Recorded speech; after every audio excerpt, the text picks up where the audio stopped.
How do you show what you believe? Remember blue and T and YS?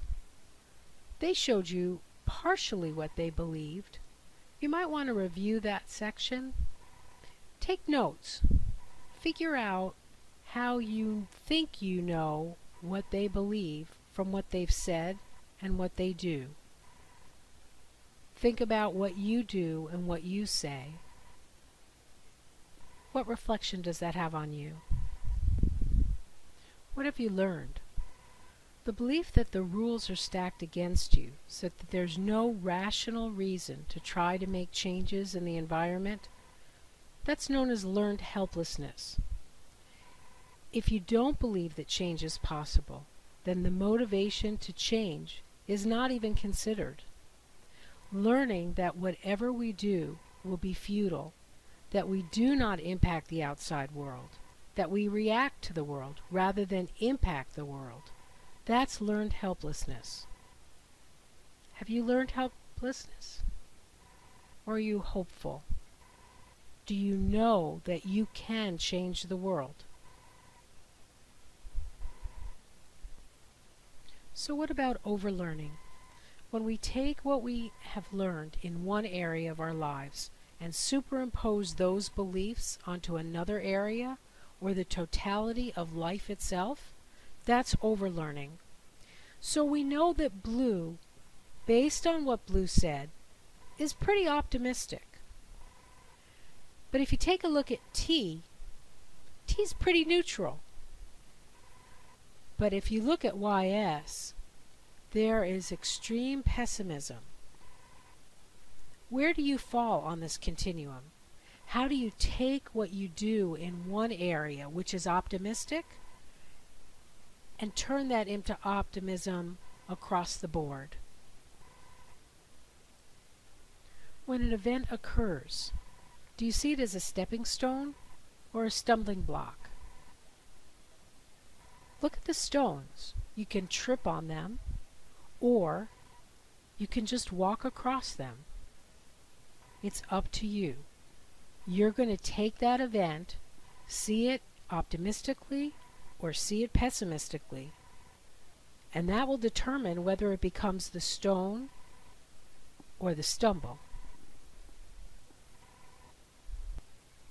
Martin Seligman has done a lot of research on explanatory style, which has an impact on optimism and pessimism. He suggests that there are 3 dimensions of explanatory style, how your beliefs lead to action. The first is permanence. Is this a one-time thing, or is this just the way the world is? Think about what T had to say. Pervasiveness.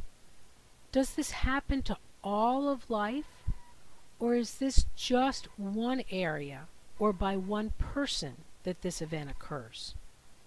Think about how blue would talk about that.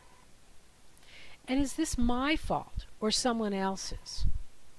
That's personalization. Think about what YS would have to say about whose fault it is. So take some time to think about where you fall on the continuum of permanence, on the continuum of pervasiveness, and on the continuum of personalization.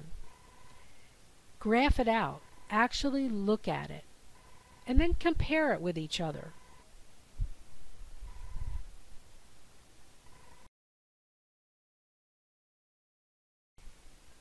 Regardless of where you fell on the continuum for optimism, you're able to identify and then alter your style. Do you use always and never when something less than perfect happens? Do you blame yourself for things that you could not control at all? How you view the world identifies your style. Take the time to catch yourself when you start to talk in a negative way to yourself. Would you talk to a friend that way? Divert your thoughts. Make them positive, and certainly don't turn them against yourself. Argue with yourself. You don't have to believe those negative thoughts. Just because you believe it doesn't make it the truth.